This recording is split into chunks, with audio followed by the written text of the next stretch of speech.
I'm on the Timbiqui River in Colombia. This is the wealthiest country in the world in terms of biodiversity per square kilometre. 1,400 species of reptiles and amphibians live here, 500 of which are endemic. I'm going to explore the various types of biotopes that make up the wealth of this country. My first goal is to unearth Phyllobates terribilis. This is an aptly named frog because it's the most toxic frog in the world. Then I'll continue and search for other amphibians and reptile species. And with a bit of luck, I might find one of the largest viperids in the world, the Bushmaster. This promises to be an exciting journey.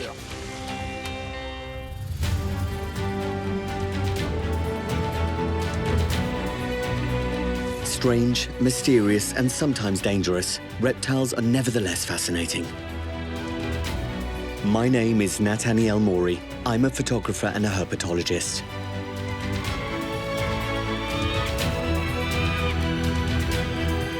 I've decided to roam the planet alone with 15 kilos of gear in a backpack to photograph reptiles and amphibians, whether known or unknown to this day. My project is to create a detailed encyclopedia of all these species before they disappear. That's the challenge I've set for myself.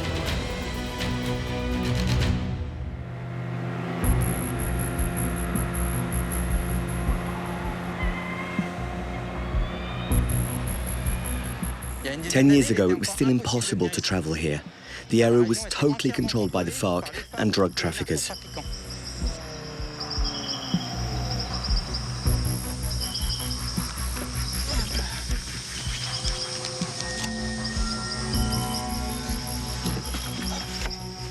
Thanks. The real adventure is about to begin.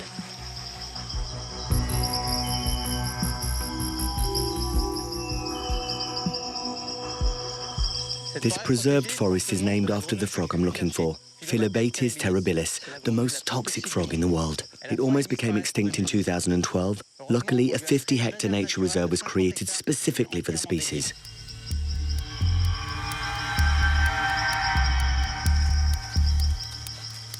Phyllobates terribilis is a terrarium frog, meaning that it lives at ground level. So you have to search around the leaves, look under tree trunks. Then again, it's a yellow frog, so it's rather conspicuous. Still, it's small, so you do have to look carefully.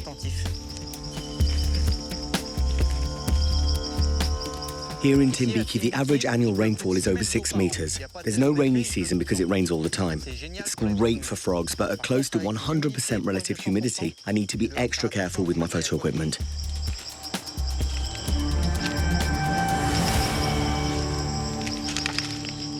Ooh, there's a snake. I don't know if it's a fake coral or a coral yet. I need to see its head. Coral snakes aren't usually arboreal, so this is probably a fake coral. Yeah, it's an arboreal fake coral. That's Rhinobothrium bavali. It's just beautiful. You're going to come with me, and we're going to do some nice photos. This is a type of snake that mimics the colours of Micrurus, which are part of the cobra family, so actually they pretend to be dangerous, but they're not. It's a useful trick against predators who think they're venomous, whereas in fact they don't have any venom. This is serendipitous because I don't think this snake has been documented here yet.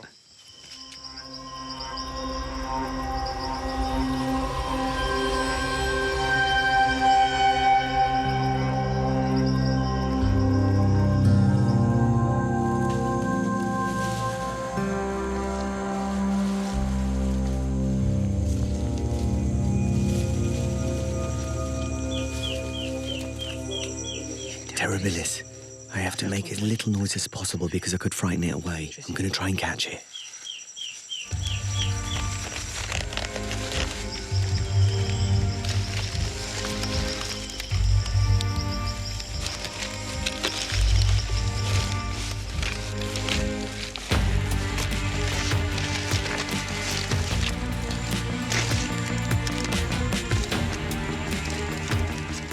Yay! Philobaitis terribilis.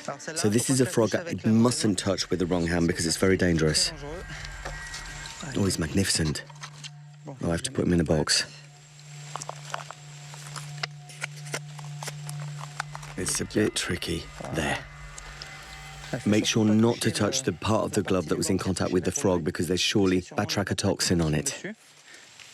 There, okay. There's a glove I won't use anymore. There.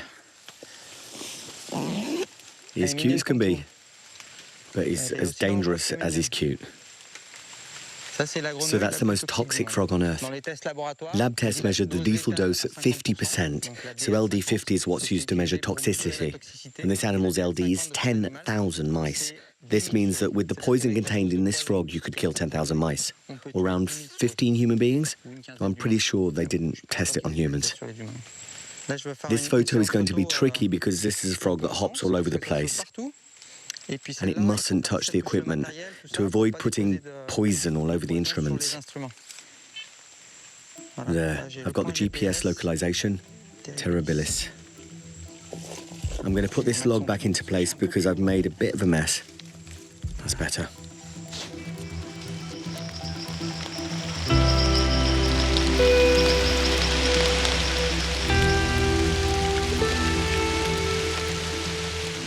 Well, I think I'm going to stay here. There's a bit of space. I'll set up my tarpaulin. Well, yeah, it starts to rain heavily. I'm going to hang up my hang-up between these two trees and do my photo shoot underneath.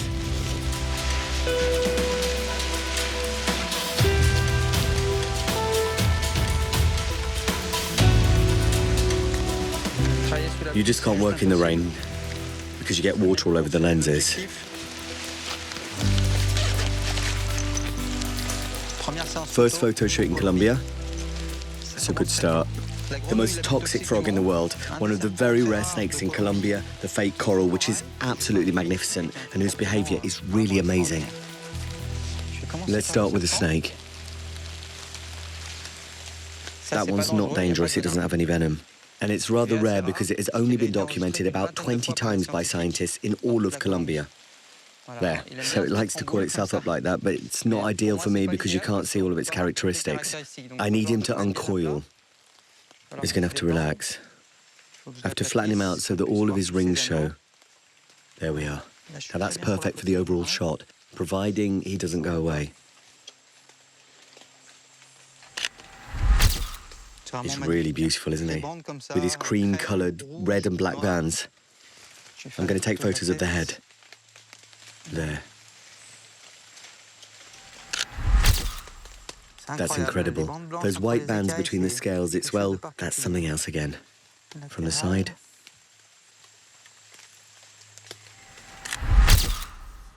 And now I have to take the photos of the ventral scales. So he's larger than you might think, because when he's rolled up, he's like a tight ball that fits in your hand. But once uncoiled, he's at least 120, 130 meters long. Isn't he sweet? He doesn't bite, he moves slowly. There we go. So I'm going to have to roll him up, there, in a circle. As soon as he notices that he's rolled up, he'll feel safer because his body will feel tighter. There you go. Let's make a sandwich. Now's my chance, maybe.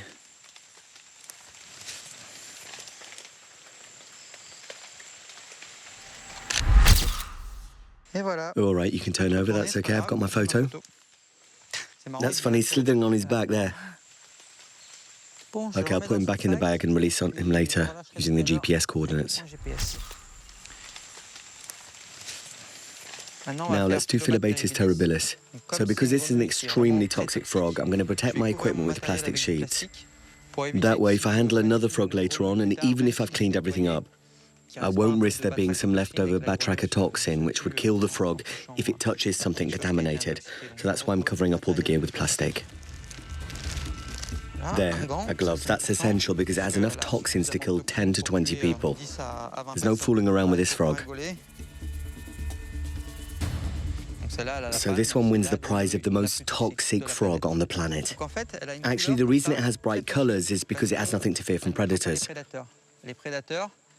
Predators know that this frog is poisonous, so it can prance around in broad daylight with its flashy colours. Okay, a quick wash to clean off any dirt, make him nice and clean. There you go. And on top of everything that's slippery, I'll start with the leg. Leg.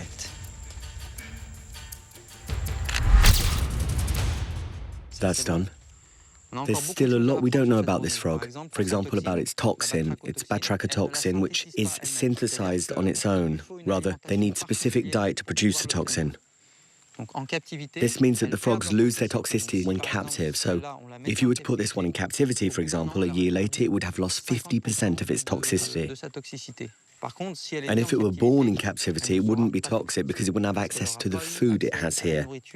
So it wouldn't be able to synthesize the batrachotoxin. Okay, so now I have to turn him on his back. Yeah, he's sensitive. So now I can't touch my camera because I've got batrachotoxin on my glove. If I touched it, I'd risk being in contact with the toxin. There, I've got the ventral shot. That's perfect. He's quiet now. I'm going to turn him over, or he'll turn over on his own. Come on.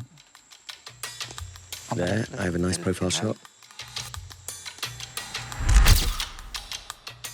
Fantastic. And there, one from above. That's funny, his fingers have black tips. And from the front. There. Philobates terribilis for the encyclopedia. They're really incredible animals. To think that such a small animal has enough toxin to kill 2 African elephants. Come on. Climb up. There you go.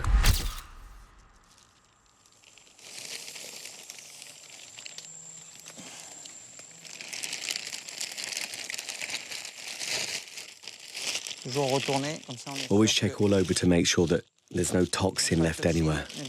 There.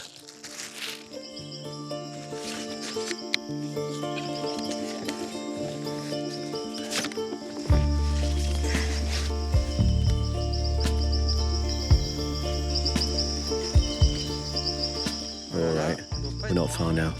Ah, here we are. We've arrived. Come on, I'm taking you home. You probably recognize the place. There we go. One down.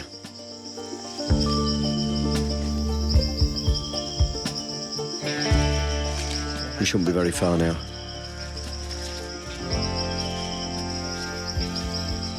Okay, this is the place. So you were asleep here. I'm sorry I interrupted your nap. You're going to be a star in the encyclopedia. Oh, that's fascinating. They're really the king of arboreal snakes. To be able to climb up a smooth trunk like that, quickly and without falling. Well, he's almost reached the top. I'll get back to my business.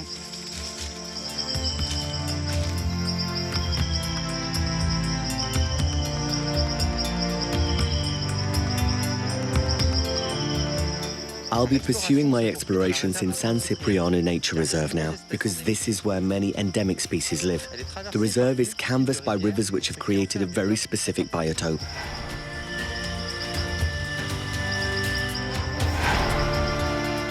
Right now we're in the Sandiana forest at the foothills of the Andes. This area is not easy to access and can only be reached by one means of transportation, the bruita.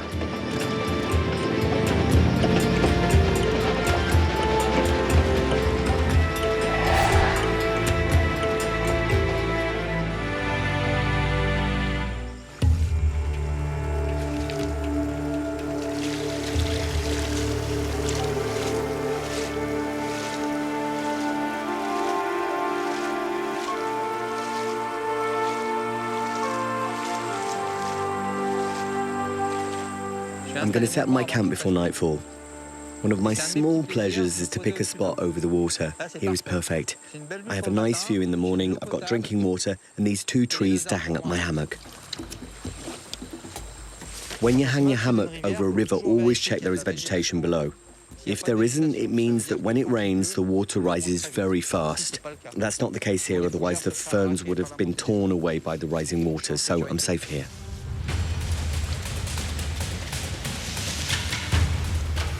And in rivers, you can find stones to use.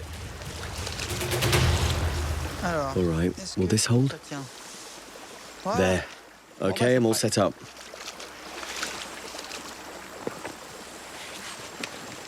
Night is falling, it's time to explore. There's a whole network of rivers right next to here. It looks promising.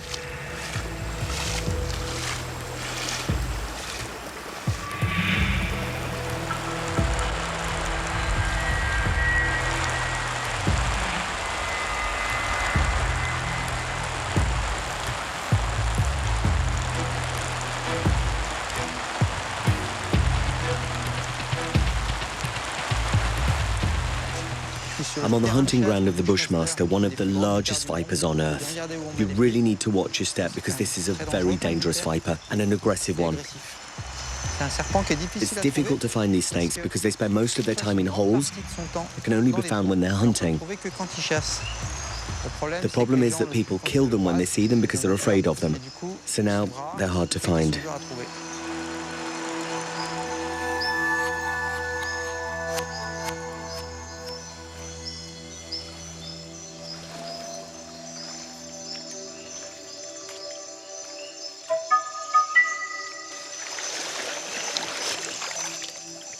Hello.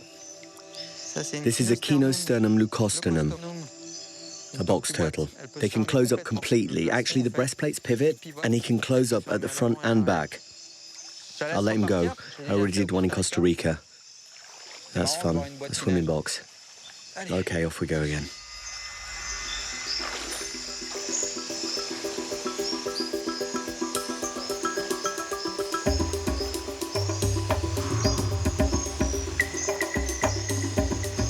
Wow. Bouana picturata. That's a rather rare frog. He's beautiful.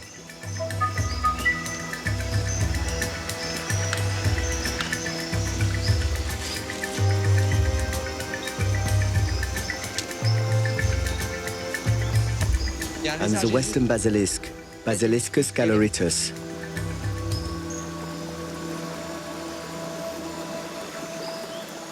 A handsome male. Oh well, this is a really busy river.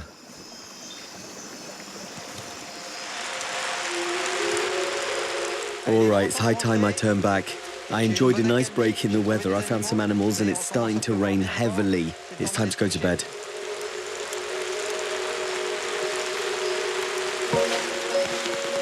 Whew. Well, it's nice to be home. My first and well-deserved night in Colombia. I'm happy because I can see all the ventral scales here. I can count them. It helps with identification. And most of all, the terribilis.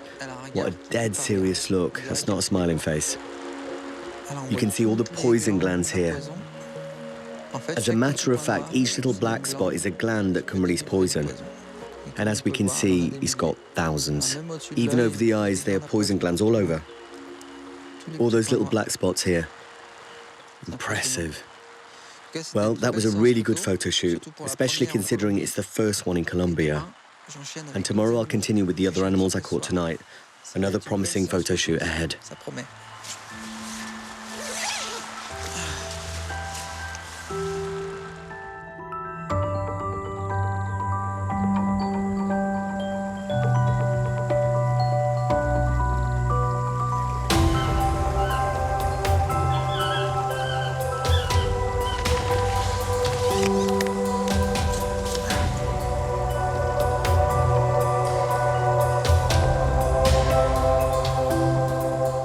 The weather is splendid this morning. A 5-star hotel. How many people enjoy such a view from their bedroom?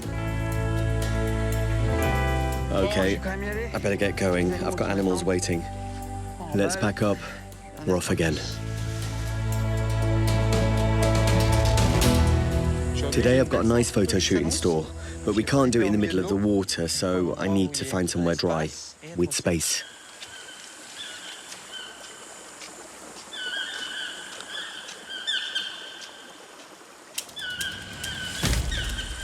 Oh, there's a snake. It's a boreal. Okay, we've got a little time. I have to find a stick.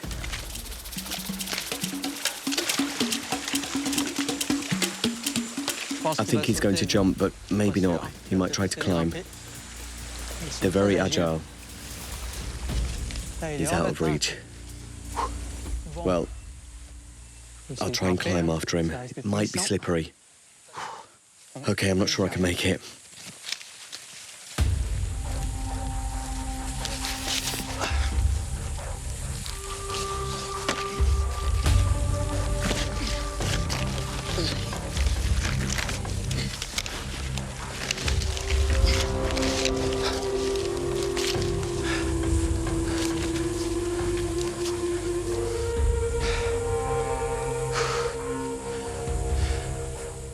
Now he's on a branch, but it's too small for me to get to him.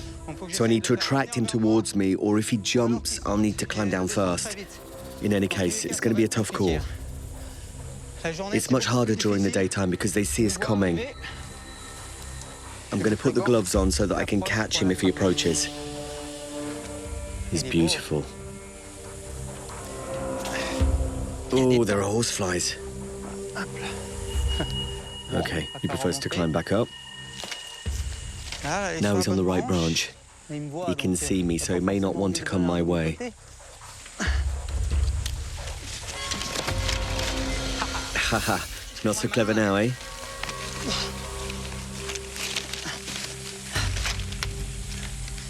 And there, phew. Well, in the bag you go. Isn't he beautiful? That's going to be a great place. Well, you're an arboreal snake, that's for sure. You certainly know how to climb, right? So do I, luckily. There. Phew. Sometimes you need to put in the work.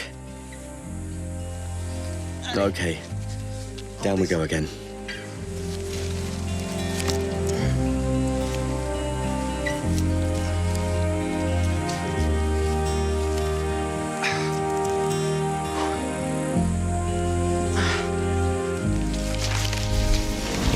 There.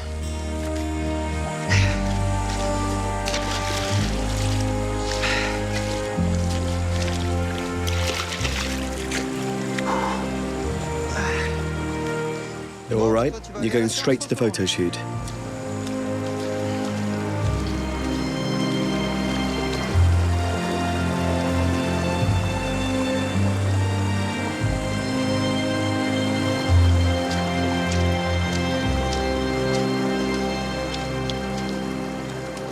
I'm going to set up here for the photo shoot. There's enough room for me to catch the animals in case they escape.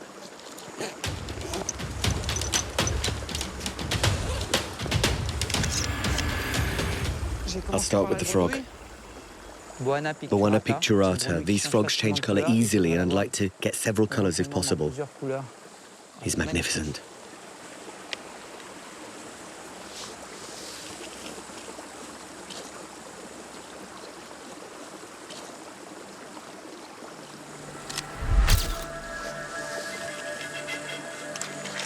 They're able to change colours fairly easily.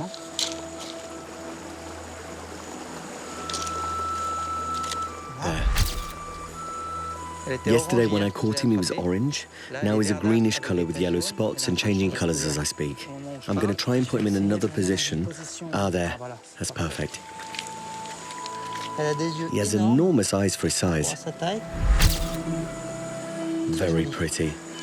I'll do the feet and finish with the ventral shot. These frogs have very long feet for their size. They're completely arboreal. They have pads at the tip of their fingers that help them stick to the trees and leaves. So it's very important to photograph the feet because many frogs can be identified by the layout of their fingers.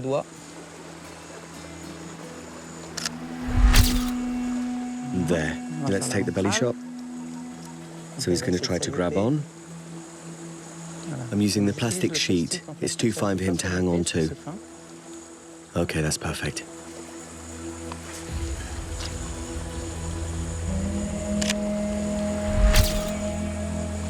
There. It's a rather rare frog. They don't live in groups. You can only see one at a time. They're extraordinary animals.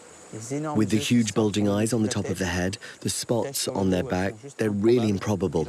And their ecology is rather interesting because they hide during the daytime and come out at night to eat. Their hunting position is poised on a vertical branch, the way I found this one yesterday. I'll take a picture on my finger, just for fun. He's really pretty. A very pretty looking frog. Okay, I'll put him back in the bag because I'm not going to let him go here. That's not where I found him. In you go. So now we have the basilisk. It's a very nervous lizard, so they're going to be difficult to shoot. First of all, they bite, and when they do, it hurts a lot. And most of all, they run very fast. Hello there. Hey, don't bite. Biting people is rude. That's okay, that's the first thing. They're rather extraordinary animals. They have a crest, a small crest here. I already photographed Basiliscus basiliscus in Costa Rica, but this is Basiliscus galeritus, which has a rigid crest. Only males have one like this. Females have a tiny one. All right, I'll start with the headshot. That's magnificent. There's a white plastron. He's a really beautiful animal. Just one more photo from the front.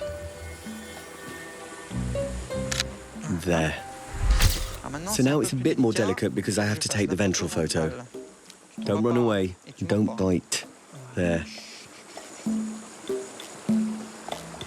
Okay, so now I have to move carefully.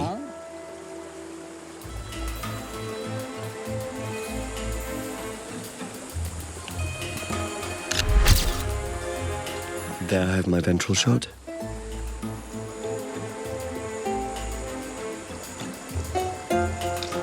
Okay.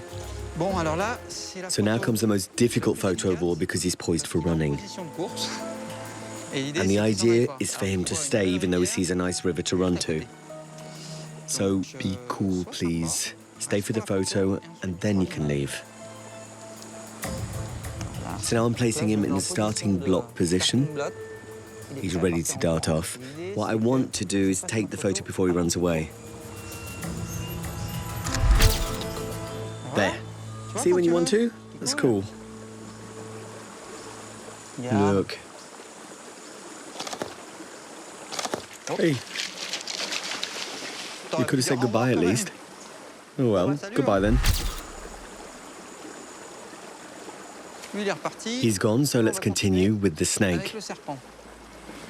Let's take some photos of the head. Where's that little head of yours? There. Hey, there.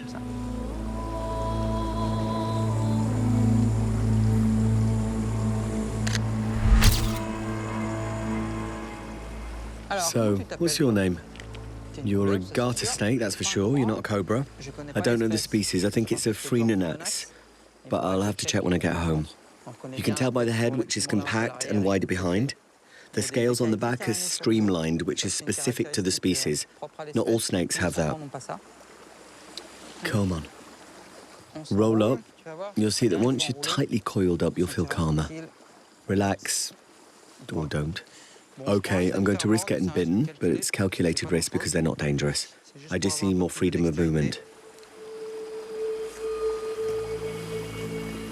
There, you see? You just need to coil up to feel better. Why don't you play nice before it rains? He's calming down.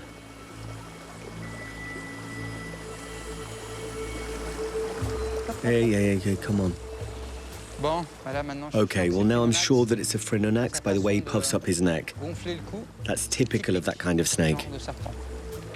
So when you have a snake with bands, you have to make sure you can count the bands because it helps to identify the species. But since he doesn't have bands, it doesn't matter if he's a bit messy on the photo. It won't stop us from identifying him. I'm going to try and do a quick one. Looks more or less calm.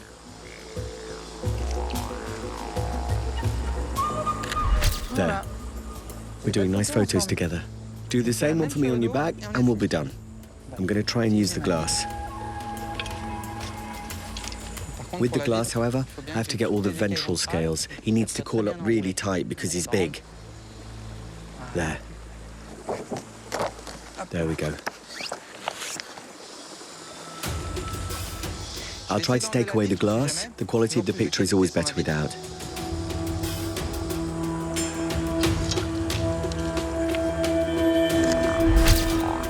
Okay, now I can count all the ventral scales. Well, in the end, the ventral shot was much easier than the overall one. Great. Well, thanks. Doesn't look very happy. I knew it. He's not happy. I'll let him go because we're right next to his tree. Beautiful, isn't he? Well, I still haven't found the Bushmaster. We'll see. Maybe we'll find it, maybe we won't. I've thoroughly explored the areas around the rivers, so now I'm going to search higher for more animals. Other species that live in biotopes at a higher altitude.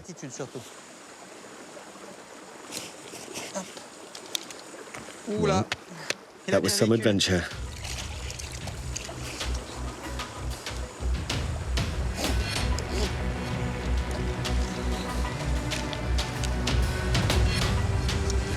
Okay, I'm taking you back home.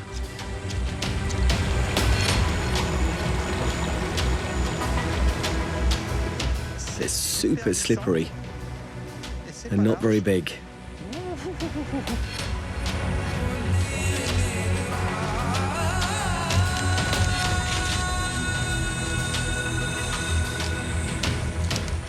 There's your little tree. I meant to tell you you're the prettiest arboreal frog I've ever seen. You're too pretty. Okay, well, I'll leave you to your business. I'll get on with mine.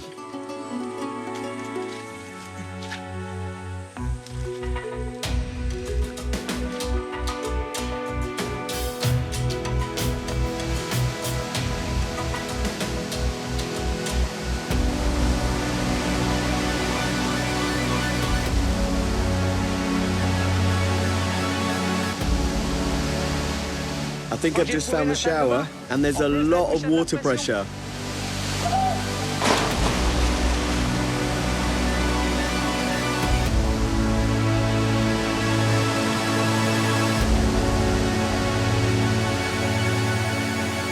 Okay, enough of that. I've got a mountain to climb. Let's go.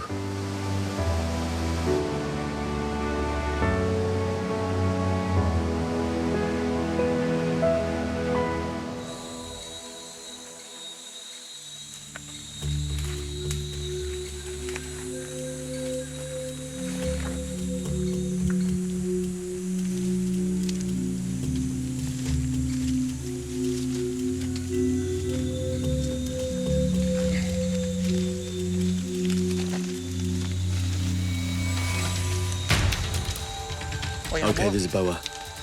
Wow, he's large. Oh, he's magnificent. Nice beast. Impressive. That's a constrictor snake, but you have to be careful anyway because they've got big teeth, and a snake that size is very strong. So you can't afford to mess up when catching one. This is not a very practical spot. I have to block the head. You need to be quick about it because they're so strong that you can't block them forever. He's trying to escape more than he's trying to bite. There. I've got him. He's enormous. I'm really glad. Boa constrictors can be very aggressive. They open their mouths and project their heads forward to bite. But this one looks rather calm. Nothing but muscle. I love it. He's coiling up his tail. How funny. Okay, now in the bag.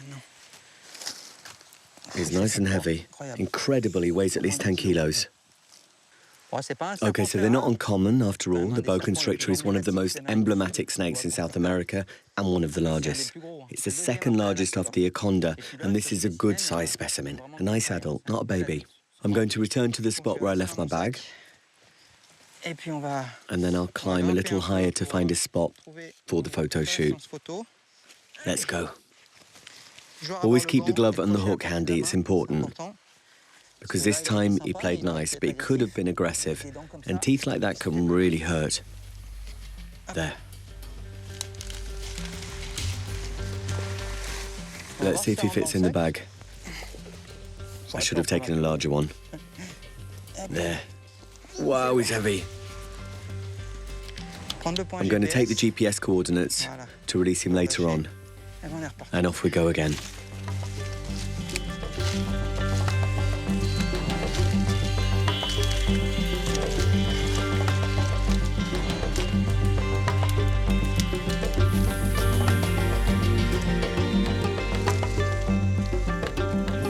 No, I missed. Ooh. He's beautiful. Oh, that's an Ufaga histrionica. They're slightly toxic, but with this type of bag, I'm protected.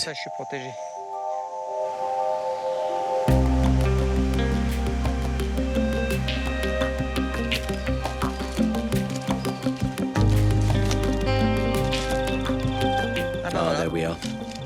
A nice little spot. Not the ideal spot, but it'll do. You wouldn't know it, but a boa is heavy to drag around.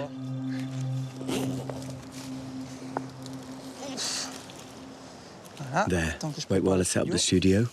This time I'm going to use the tarpaulin because not only is the boa too large for the light box, but if on top of that I've got leaves in front of the boa's body, I have to retouch the photo, and that's really not the goal here. I'm curious to know how much he weighs. I have my portable scale. Let's check.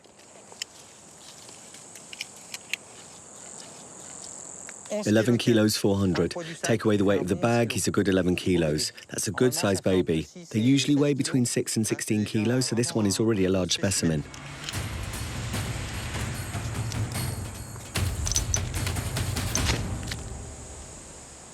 So a snake like this exerts around 32 newtons, which corresponds more or less to 3,200 kilos.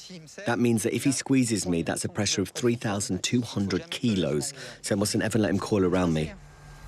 Okay, let's see if he's in a good mood. All right, the first thing is to find the head. There it is. I'm going to put the glove on because if he bites me, I'll need stitches. Hey there. Let's take the front shot. Now I need a lateral one. There. That's good.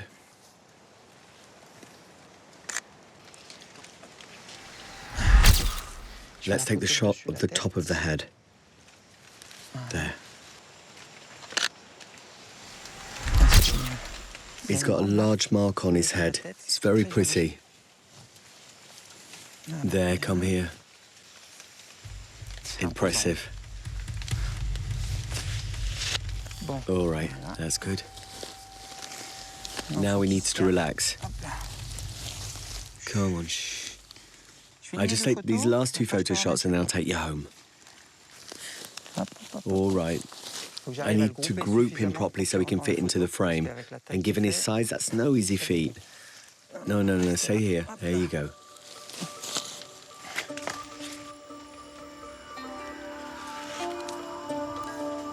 Okay, so I'm typically in the wrong position because my hook is not where it should be.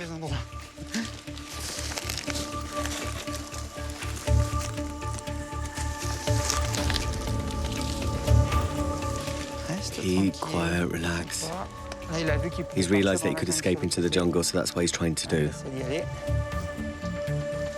Come on, relax. Okay, I'm going to try it. He's perfect there. That I like. Great.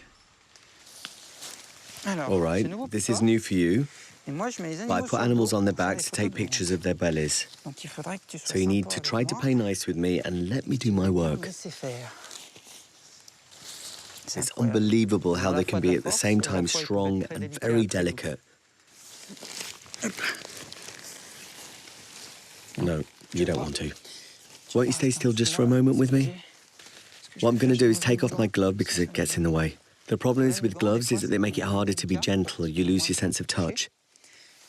The animals feel it and it makes them nervous. We're almost there.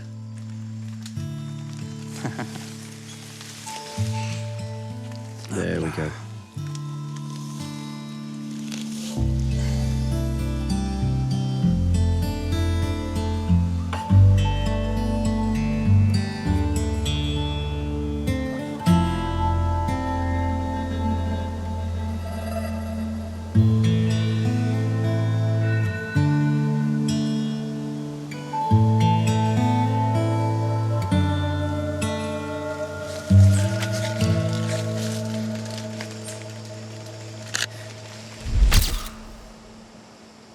It took a while, but he's calmed down. There.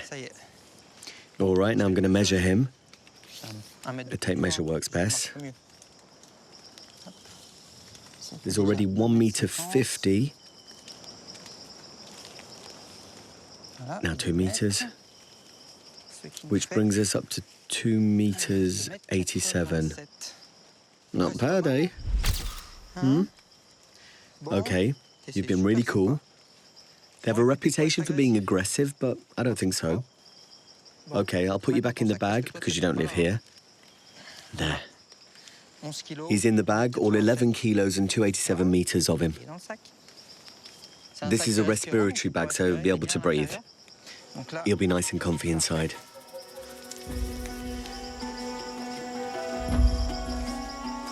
Now for the other little frog. Shower time. You have to spruce up for the photo shoot. Unbelievable. The colours are just incredible. A colour drawing wouldn't have been better. Okay, I'm going to do the feet first.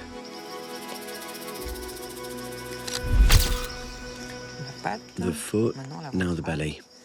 So now that's Ophaga histrionica, and it's a quick jumper. You know the drill, the first photo shoot, and then you can hop back to your jungle there.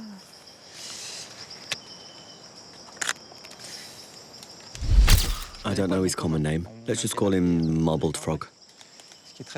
An interesting fact about this frog is that the females lay unfertilized eggs to feed the tadpoles. So the tadpoles feed exclusively on unfertilized eggs until they're fully developed. That's to say that when they turn into frogs, and that's why the frog is called Ophaga, which means egg eater. No hopping. Now for the picture on the back. Dorsal shot, done. He's going to want to jump. There, I knew it. I've never seen so much colour on a frog. The designs are just amazing. If you chin up, there. Oh well, that's it. One more plate for the encyclopedia. Come on. Let's take you back home. Thanks for the photo. I found some fabulous animals here. Hope I'll have as much luck up in the mountain.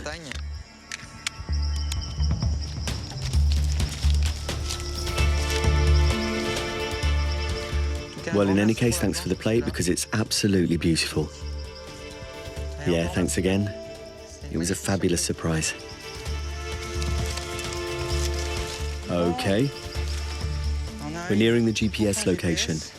Wow, that's steep. So, one of my favourite moments is when the animals go back home.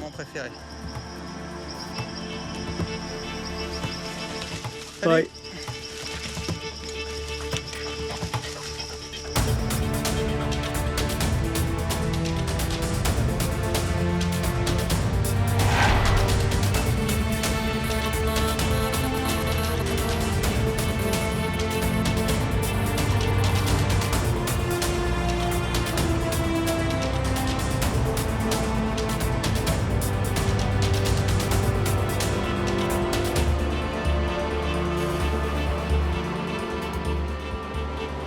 I'm in the Cordillera Central. The tall palms you see here are the tallest in the world. They can grow up to 70 meters. This is Colombia's national tree. It's called the wax palm because they were formerly exploited to make candles. This place has very specific biotopes, altitude biotopes with endemic species.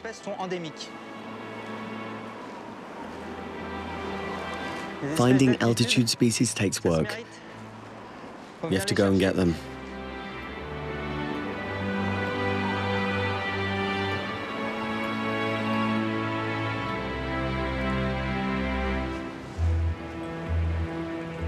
It's important to turn over the palm leaves and pieces of wood because some mountain species hide underneath them during the daytime and they come out at night. It's the only way to find them. Okay, the good thing is that there are plenty of hiding spots, so we have lots of options. Well, there we are. Well, that's great. Come over here, you. A small toad. He was quietly hiding under the branch, and now he's in the bag. All right, I need to find a place where the ground is flat, because here it's rather steep.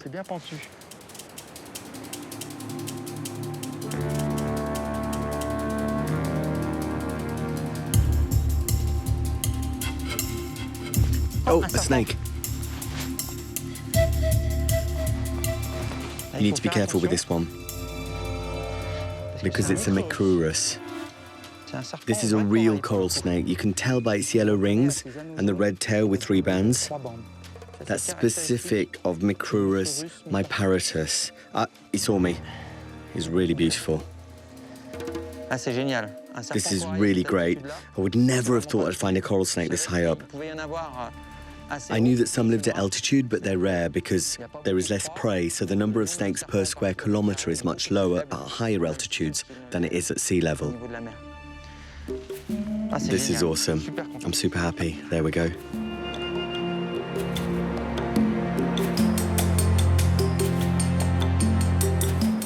Here's a level spot.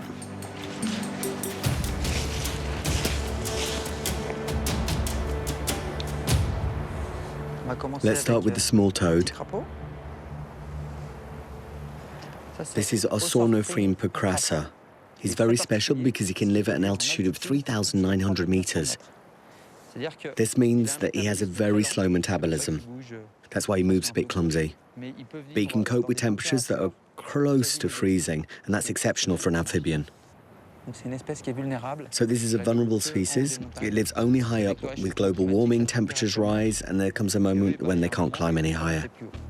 If the mountain is 3,300 meters high, there's no cooler area for them to migrate to. Let's take a photo of the feet.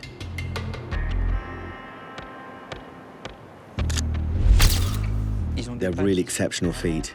The fingers are almost, I don't know, it's as if they had half a phalanx on the front and hind fingers. I'm gonna have to take the ventral photo quickly before he turns over, because this is a fast animal.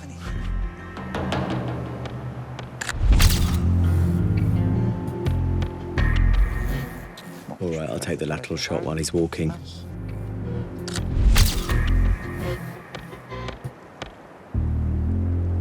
He's moving slowly. That's nice because I can adjust the focus on my camera while he's moving. So the difference between toads and frogs is, of course, their skin. Toads have verrucous skin and there's no mucus. So frogs have mucus on their skins, whereas toads in general have drier skin. That's one of the main differences. And second, toads walk, they don't hop. They have much shorter feet than frogs do. Now we're going to photograph a coral snake, much more dangerous. They never stop moving. They're known for that. I'm going to prepare a small device to calm him. There, I've got my little box. I'm going to block him underneath and wait until he relaxes. Then I delicately remove the box, and at that point I shall be able to take my overall photo. Coral snakes belong to the same family as cobras. These Elapidae. And the Elapidae family have toxic venom. It attacks all of the nervous system, so it can stop your heartbeat. It can cause respiratory problems. In short, it's serious. If you get bitten, it doesn't hurt. Some people can be bitten without even realizing it. The venom is painless, but it's very dangerous. So now I must put him under the box without getting bitten.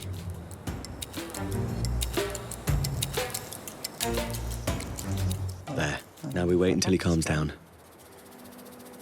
He stopped moving finally. Superb, with the tongue sticking out. There.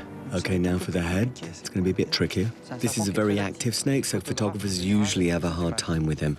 Okay, back to the box there. All right, let's try again. There. Now we do the ventral shot, so we need to use the glass.